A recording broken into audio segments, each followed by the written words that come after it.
I ask a question? Okay, I'm gonna ask Brian a question here. So when you had those, the stuff that you did, I assume that was sprayed at the greenhouse in Idaho? Are you then taking any seed production from that and putting in a chart where you were talking about the foliar application to PPO? Are you taking that seed from that kochia, particularly with sharpen? Are you gonna like use it sharpen as a tree? You're gonna look at it that way too to see if you got. Oh, sorry. Got hold these closer. Instead of just the foliar aspect.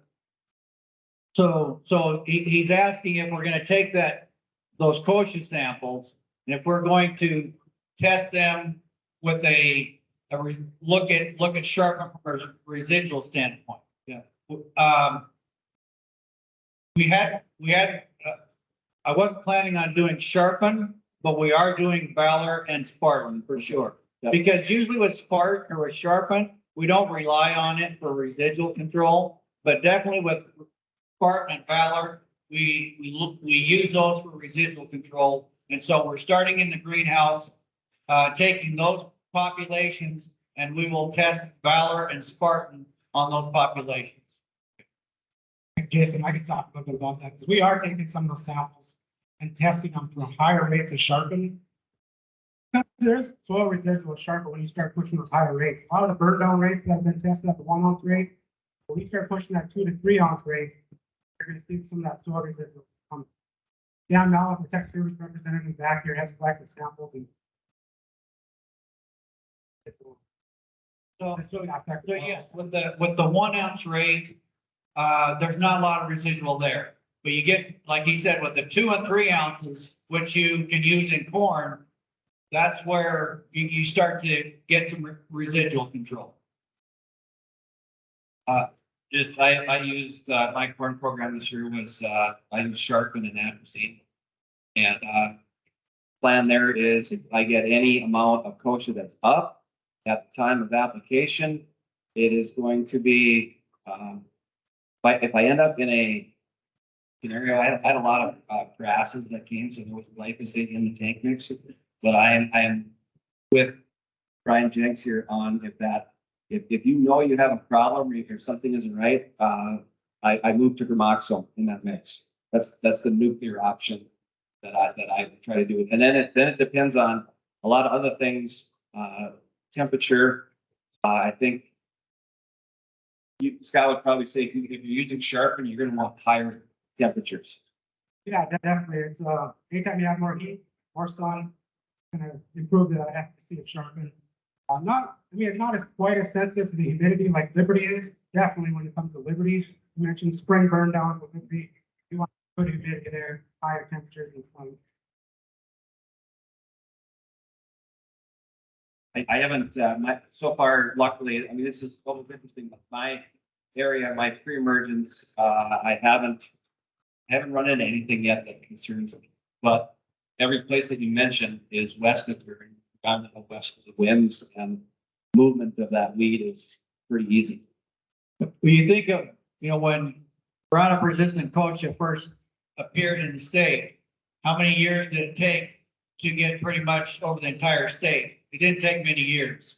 So if it's in the western part of the state predominantly now, give it 2 or 3 years and it's going to be elsewhere. And Jeff over here said he thinks they've got it in Griggs County already. I've seen charts that say typically around year 7 after a herbicide's been used is when you really start noticing some resistance. But honestly, resistance starts day 1. It's just at levels that we don't really see economically impacting us as much. By the time we hit year 7, there's probably a lot more of the population out there than we really realize, and that's when we start addressing the issue. Fortunately, it's too late because by year 10, you've already got a pretty good population out there. We really have to have the mindset to start addressing that resistance at day 1 and being proactive then, so that by the time year 7 comes, we can extend that out farther and farther. And using multiple sites of action that you mentioned, Brian, is a good way to do it. I've heard a statistic that if you use 2 sites of action on a weed, that's 83 times better chance of getting resistance. 83 times less chance of resistance to being developed than just 1 site of action. So 2 sites of action is very good.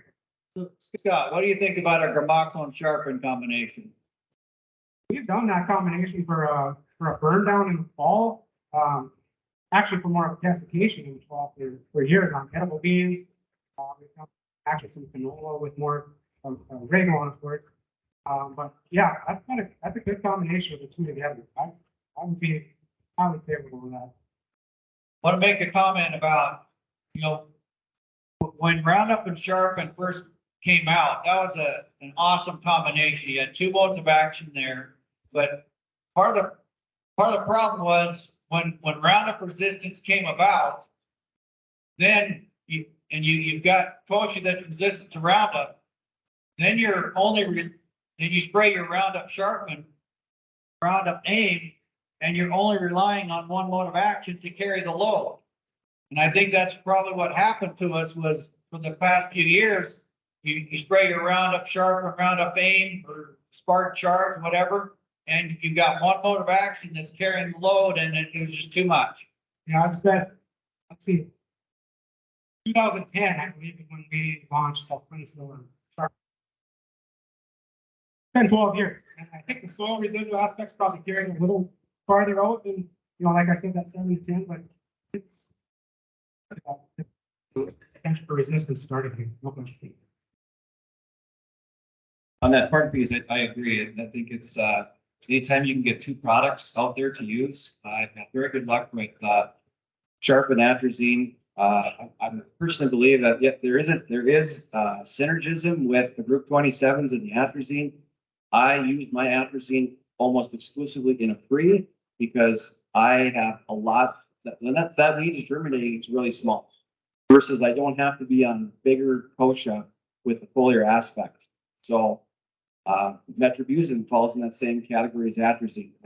I think it's got atrazine's got really good burn down and better residual than say metribuzin, but metribuzin brings a tremendous amount of burn down activity, especially when you mix it with an MSO. Okay, an MSO in the spring, and then it's a water volume and droplet size. That will help you out if you have a population that is really causing it's up. You got stuff that's up this high already. You really got to smoke that stuff down. Just to clarify, you're not referring to metribuzin by itself. You're referring to metribuzin and tank mix. Correct. Because I don't do metribuzin by itself and expect foliar control of kochia. It won't happen. It's got to be that with a different mode of action, either like an atrazine or gramoxone. Then that's where you find the synergy. Not metribuzin by itself. I had one scenario this year where it just worked out where this particular farm had many fields. The problem weed is kochia. The approach that we took to it was we went out and used 2 ounces of Sharpen as a residual type of product and got rain, and then came back with Husky FX. So there was multiple. I got a group 27, I got a group 14, I got a group 6, and I got a group 4. And it was probably some of the best. The rain was the biggest factor. Everything just kind of lined up perfectly and worked out really well. Harvest went exceedingly easy. Didn't have to worry about it. And even some of them bad spots, we're just trying to get those bad spots reduced. We're not producing more seed. Using residuals is not just for your growth. Using residuals, products like that in front of your small weeds is just as important because that's really the key to fighting off resistance. If you can kill that weed when it's in the ground before it has a chance to get up, you're way better off fighting resistance number one and just getting better weed control. So it's not just even using residuals pre-emerge, it's layering with residuals farther out through the season. And that's going to be a key tactic when this water hemp continues to expand this area, is using those later in season residuals, fighting in some residual, some outlook, something with your Liberty or ingredient in season to extend the residual. Any of you in the room that have had nightshade issues and driving, which I know there's a few, very common, right, to have those late flushes of nightshade that come in July. That's how that water hemp polymer is going to work. We have to have that mindset. Right when that free residual is wearing off, when you want to spike up that next in-season residual and extend that out to canopy closure to get you through it.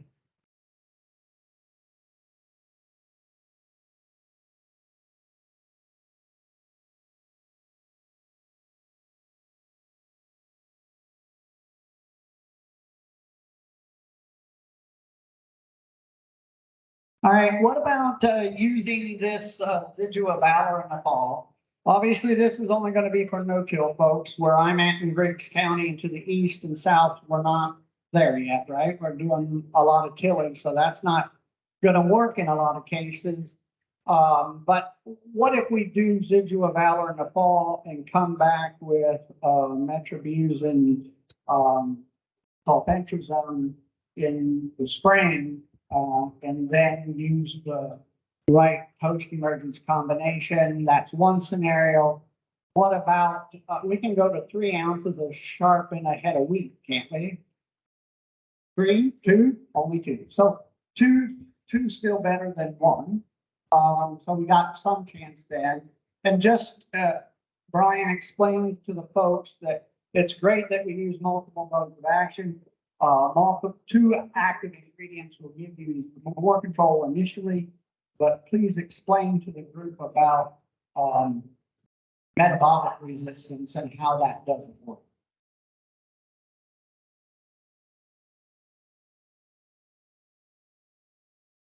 Okay,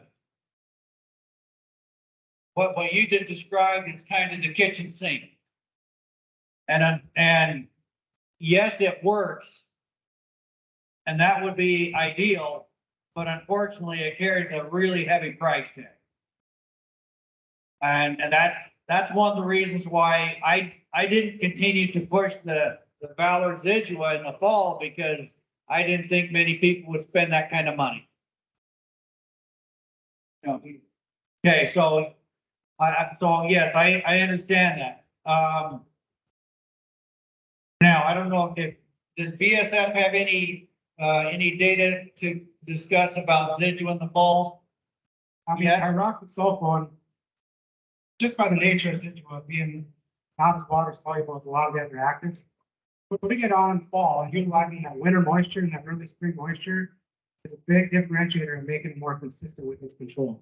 So it makes sense to put it on in the fall, not only for like kosher, like we're talking about, we're actually doing a lot of work for wild oats as well. We've had the label for small grains in wild oats for a number of years, but it's always been delayed free.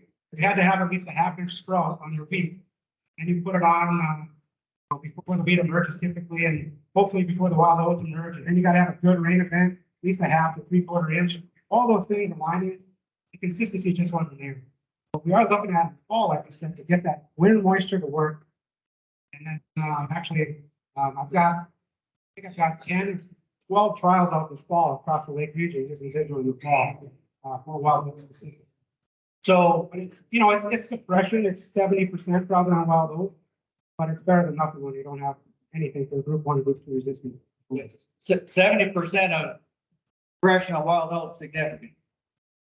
Okay, so what does the label say right now about that treatment? So what we're doing is we're working off of the crop rotation restriction.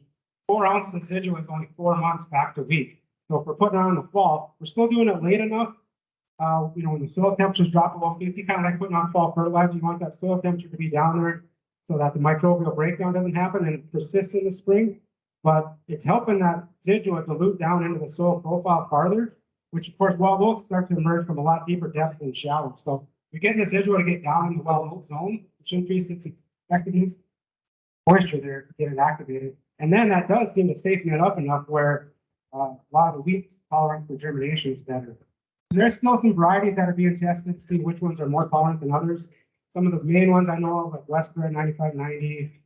There's a few other ones that are pretty tolerant to it. There's other ones on the opposite end, like Durham, for example, definitely off the table pretty much as far as too sensitive to this. So.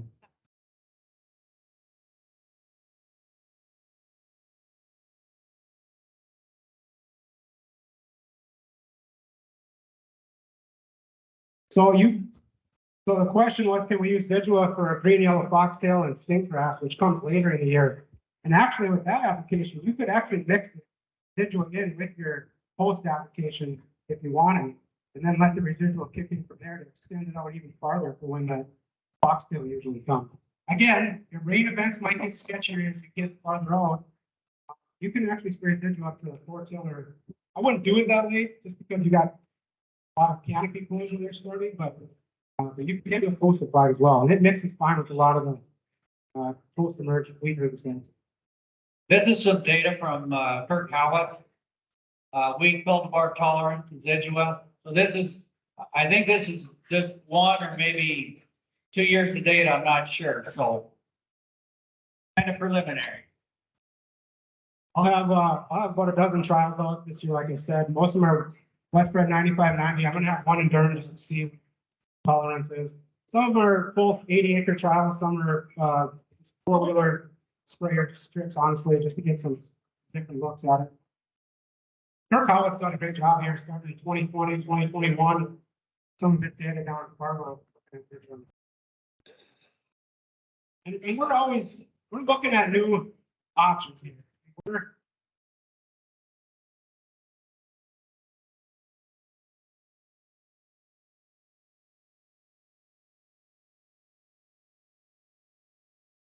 Yeah, it's a good question. That's just where I was going. Fran just asked, what do we have in the pipeline? Now I can only speak from BASF's perspective, but BASF is investing roughly about $1 billion every year into research and development across the board. That's about $3 million every day. That's in agriculture in general, not just herbicides or whatnot, but traits. But it takes a while. It's usually around 9 to 11 years to come out with a product, start to finish. We look at about 100,000 molecules typically to come up with one that might make it to market. And it's a cost of about $300 million from the time we discover that molecule until we take it to market. That's without selling a gallon, okay? It's a big investment, but we've always got stuff in the pipeline. We've got about 8 active ingredients right now in development, not all just herbicides. I think we're launching about 40 different new innovations here over the next 5 years. Not all herbicides or chemistry, of course. But when it comes to wild oats specifically, we had one in the pipeline here that looked really good. It was in the HPVD class, so it was completely different than Group 1, Group 2. We had it at our research farm in Fargo. It looked really good. It was right up where we were getting close to taking it to market. And unfortunately, it didn't pass the environmental profile for aquatic species and got snatched just like that. So back to the drawing board. We got another one in development right now that's looking pretty good. But they're talking, it's fast track right now, but they're talking probably until 2030. So unique mode of action, what we have today. Slower acting one, but trying to innovate. We're trying to spend your money that you spend. I think the figure is around 13% on crop protection specifically. About 13% of our sales go back into research and development. Industry average is about 10%. Now, 40% of our investment back into the technology comes from the last 7 big innovations we've launched. So it does tell you that the latest innovations are getting used, and that's getting put right back into. They keep funneling the project to come out with new things. So if that's any positive, because I know it seems like a lot of doom and gloom, right? Weed resistance we've talked about all day. And then all the major manufacturers, where it's fair, I mean, everybody's investing. And I just in conversations with other companies, I think they have, as he said, things in the pipeline, but to my knowledge, they're 5+ years away. And anything can happen in between. And you can't bring back Stampede or Avenge. And those were 2 unique modes of action. And we just didn't use those products. I know Avenge was probably used, was better on a 5-leaf wild oat than 3, which kind of goes against some agronomy. And barley had more tolerance as a crop than wheat did. And it's a distinctive mode of action that probably in some cases we would use.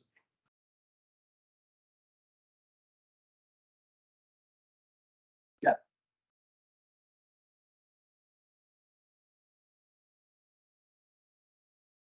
All right, so Brian I asked Brian to explain this, but you want me to explain it?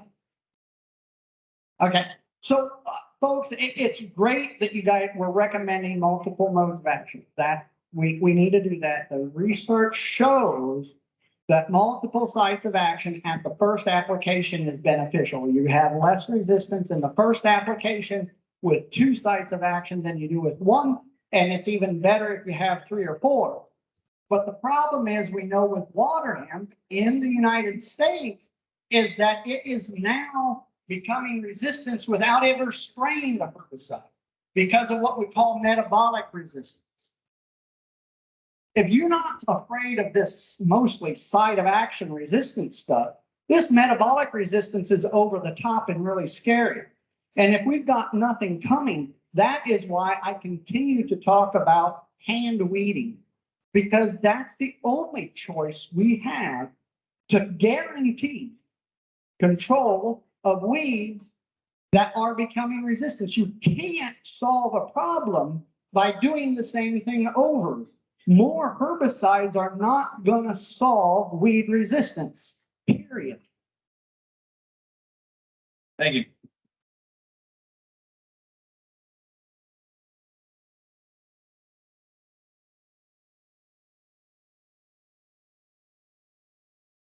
Okay, I presented some information showing that the rye suppressed kochia about 70%.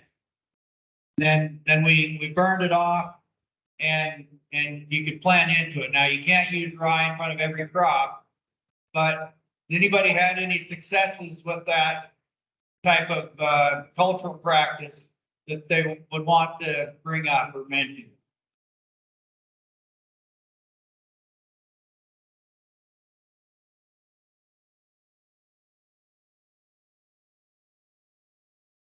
I guess we've seen rye just as a cash crop, and then the following year, weeds don't seem to be as big of an issue because of, the rye effect, so to speak, is that macro.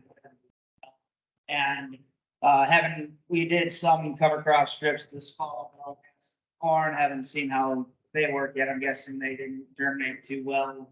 But I want to try it in some of those water hemp culture areas, the pothole stuff that maybe it's PP on a year like last year, you got early spring. Haven't done it yet. I know other guys haven't had good results with weed control, but that's kind of what we've done with rye. So. Thank you. Anybody else?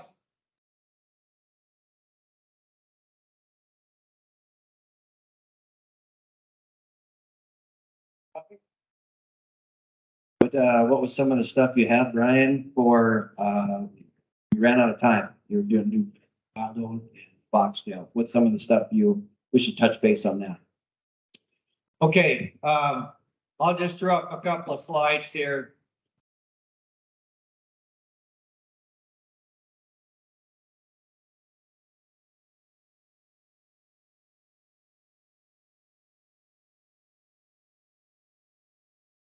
Okay, this is the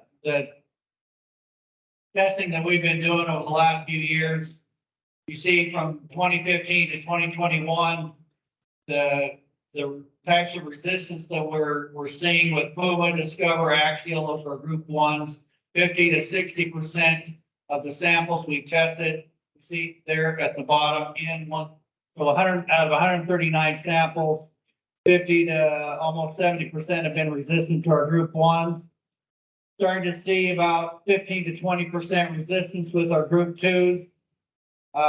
Assure 2, also a group 1, about 50%. Fortunately, we're not seeing a lot of resistance with Select, just 4% in that period. But let's look at 2021 by itself. And this year, in 2021, we saw a few more of the samples had a little bit more resistance to Select. Assure 2, Puma, Discover, so very high resistance to our group 1s. The group 2s, Everest, Gold Sky, Varro, starting to see a few more there as well. So that's not a good sign.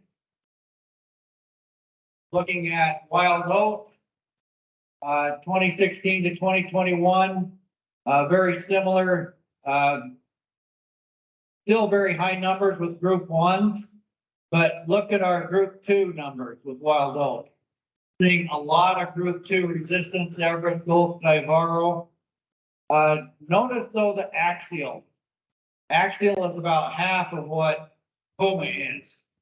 So for many growers, axial is still effective, even though maybe Puma and Discover are not. So that's one to consider if you do have resistance to Puma. Maybe you don't to axial. Now let's look at the numbers for 2021 by itself. Again, unfortunately, you look down at the bottom, 18% of those 34 samples were resistant to Select. So that's not a good sign. Select is kind of our last resort, our last defense against wild oat. Starting to see more resistance there. But again, look at axial, only 35% compared to 85, 88% with the Puma and Everest. Raptor only about 24% this year. So that's kind of the trend of wild oat testing that we've done, the results that we've had.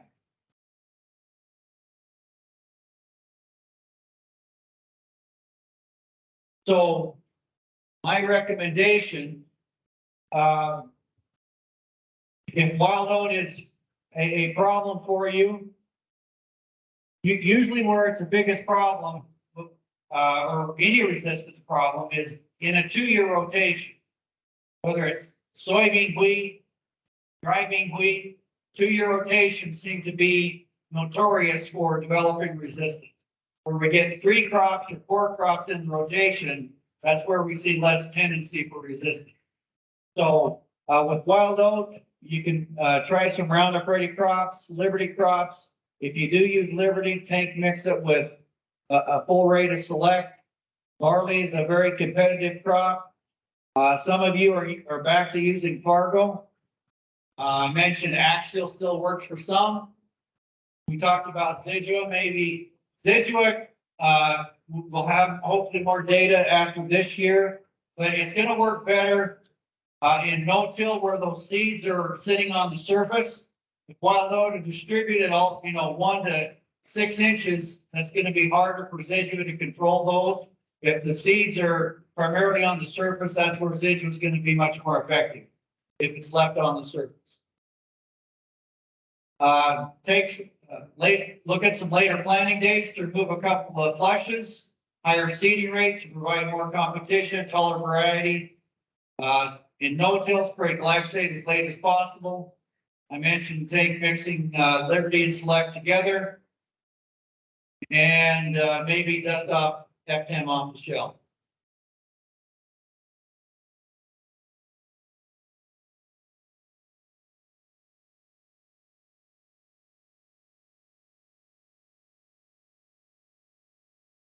One other thing I will say is, especially with green foxtail, and this probably goes for wild oat as well. We've definitely seen where in these last few years where where the weeds are drought stressed, we do see that there's a lack of control, not necessarily due to resistance, but due to drought stress. And I didn't show the slide, but there have been studies showing that when the weeds are drought stressed, you might lose 50 to 60% control just due to drought stress. We've tested samples where people said that agronomists said we didn't get control, we think it's resistance. We tested them in the greenhouse, they were not resistant. So drought stress definitely does play a role here as well. You had a question?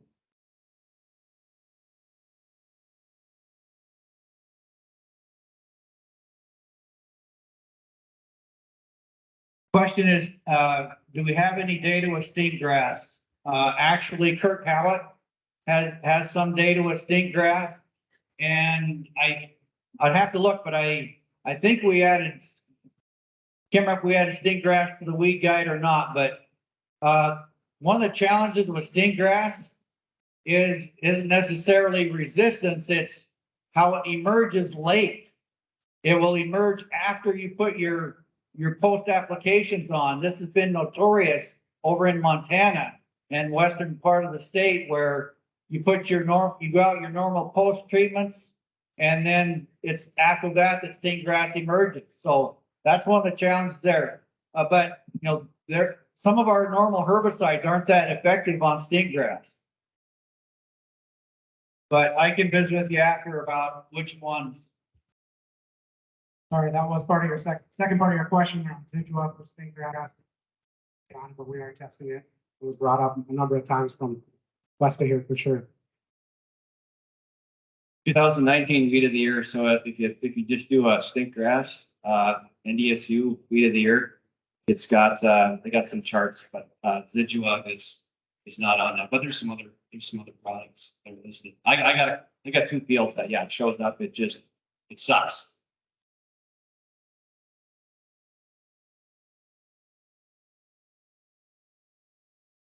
Yep. His comment was, in these drier years, you don't get as good a canopy cover with your crop, and that's where sting grass takes off. It thrives in those bare areas, and you go in and harvest, and you've got this ground that's covered with sting grass.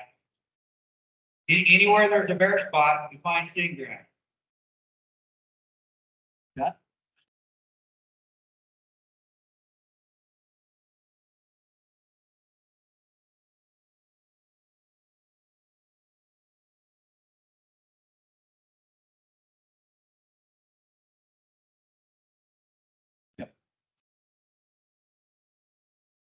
Canopies are just getting more open, wider row spacing, shorter wheat varieties.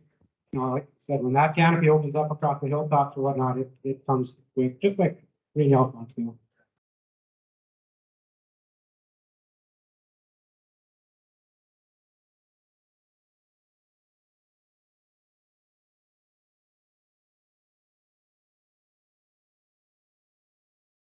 I think that's where you're up against the timing because it comes so late.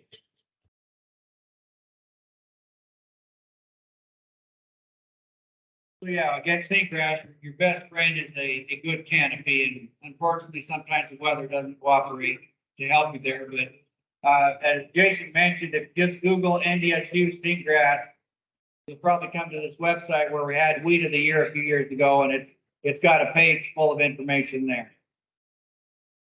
Another thing I want to add on to what Ryan said here was in that the drought stress situations where foxtail control wasn't good.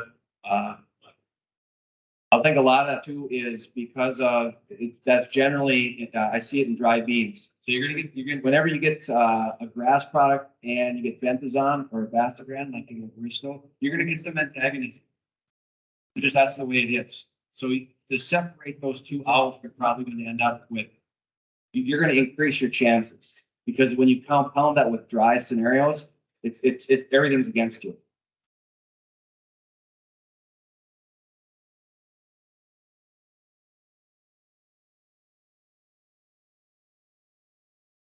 Yep.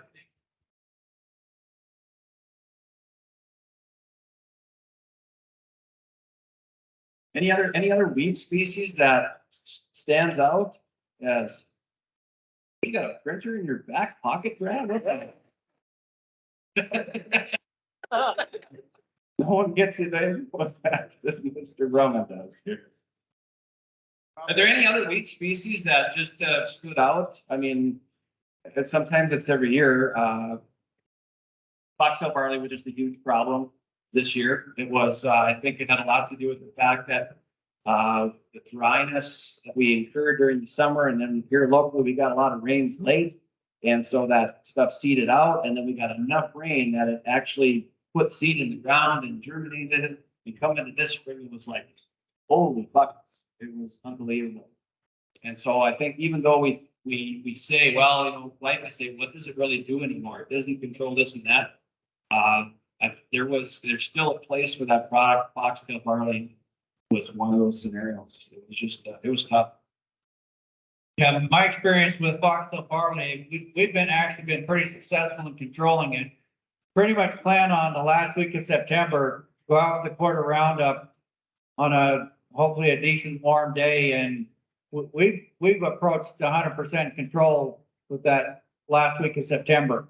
If you miss that, you wait till spring and you go out and spray your Roundup when it's cold, it doesn't work very well. You know, we've done that where we sprayed, at a cold temperature, we got maybe 60% control in spring. We waited till it warmed up and boom, Roundup worked much better in spring. But fall is obviously the best time. There's a lot of good things you can do in the fall with the sprayer, honestly. We haven't talked a lot about Marisdale, but glyphosate resistant Marisdale, I put that right up there with kochia in some areas. Fall spraying for sure. I mean, that's key with that weed to get that taken out. This is 2,4-D dicamba in the fall, goes a long ways for that species. Annual wormwood.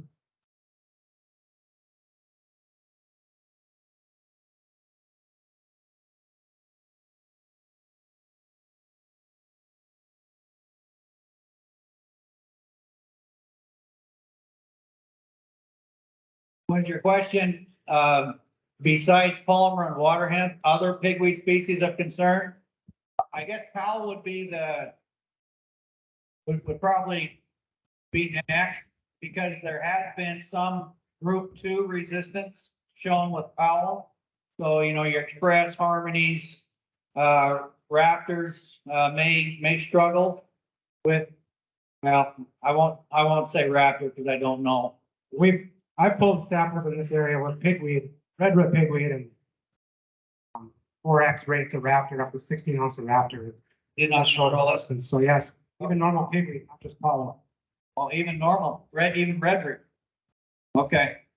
All right, so I guess I would put Powell next, but primarily due to group 2 concern, but even keep an eye on red root.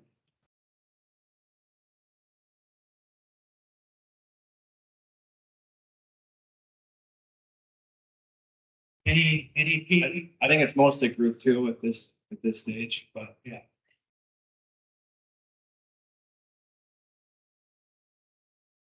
Water. I think water hemp in the 20 county have EPO resistance. Water hemp, I believe.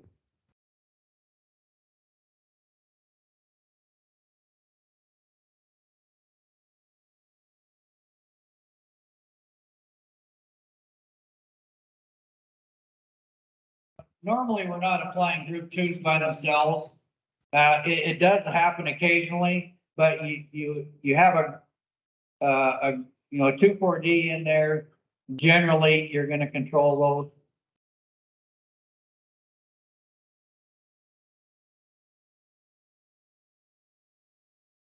those. Powell? Not that I know of. The other thing we'll have to pay attention with in all this is that there is a tremendous amount of group 27 that is used in cereals, wheat, barley. I mean, we just moved from, it was a very common mix, used to be a wide managed tank mix, to probably the most popular brand names, Husky FX. So we're putting a lot of pressure on that molecule as well. So we just have to be patient. It goes back to what, if you run across anything that you suspicious, it has to be removed, physically removed from the field so it does not produce seed. Because generally, by the time you do, you're gonna end up with seed in, if it's fall, in your pant cuffs, in your shoes, it's gonna get moved to another field, things like that. So it's always one of those things, I guess, when you're on a 4-wheeler in the spring, summers, you're always on the lookout for, particularly that set of weeds, because you just can't. There's just too many things that can cause problems.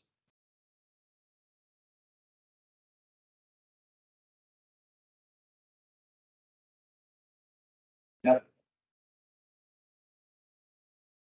was referring to water hemp, right? Yes, yep, water hemp there. Yeah, for kochia, fortunately with, Husky FX and, kochia board, clean sweep, we got 3 modes of action there. We're not relying on the group 27 by itself. Right, Yeah, kochia.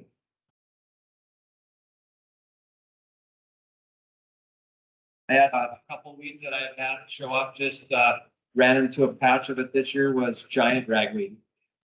I mean, you can go down any, county road in this county, you go down County 8 east of Webster, it would be amazed at how much common ragweed is along the side of the road. And that is a weed that you do not want to have in soybeans because, there's not really too many free versions that really do that great a job on it. The post options, if it's an enlist system, if it's a dicamba system, do. But to have giant ragweed show up, and it was again in a slough, and I would assume that was probably brought in by waterfowl or birds.